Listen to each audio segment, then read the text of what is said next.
We used facial recognition to identify more than 400 people in photos from the Epstein files, and built a website for you to search their names and faces.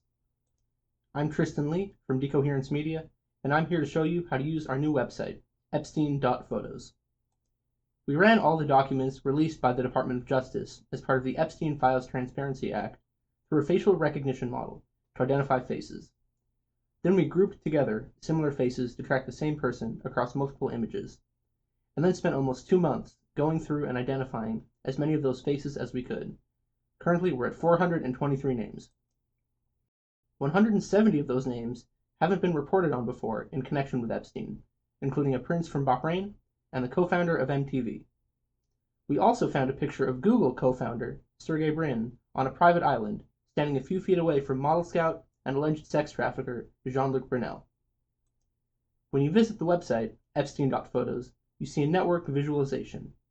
The circles, nodes, are people in photos from the Epstein files, and lines between circles, edges, are when two people have appeared together in the same photo. Naturally, Jeffrey Epstein is in the center of this network.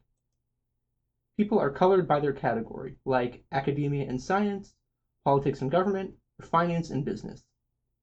There are a few well-defined clusters. That usually means those people appear together in a lot of photographs. Hovering over a node or edge shows you information about that person or people, like their name and category.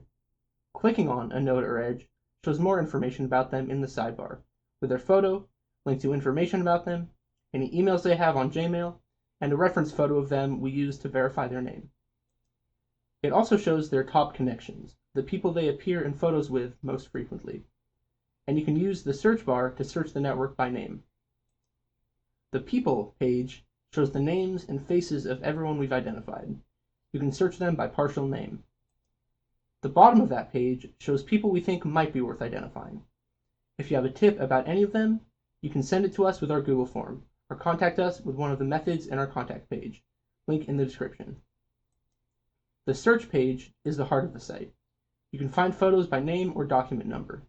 So I can search for Ghislaine Maxwell, and we see nearly 700 images that she's in, with a box around her face in green. You can search by multiple names too.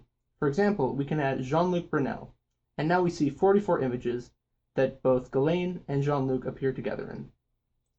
Clicking on one of the photos opens up a bigger view of it, showing a box around each person's face with their name, and you can zoom in and out of the photo. If you click on a face, it opens up a new tab with their search results. The bottom of the page has a link to the original file on the DOJ website or the Google Drive folder the House Oversight Committee shared. We can also search by document number. For example, the document numbers of the pages in Epstein's birthday book start with House Oversight 000.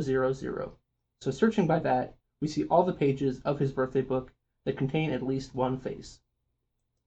And all of these pages are linked together. On the search page, you can click the Open in Graph button and see the node or edge in the network graph. Similarly, double-clicking on a node or edge in the network opens up a new tab with their search results. The Explore page groups together similar images.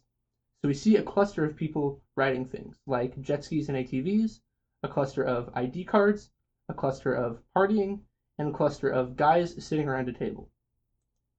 For more information about this project, read the guide we published on our website, decoherence.media, where we detail our methodology and content policy.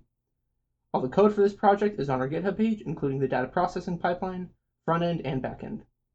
And if you want to help, please send us tips about people we haven't identified yet. There's a link to the Google form in the description. If you value this work, you can support us by donating or subscribing to Decoherence Media.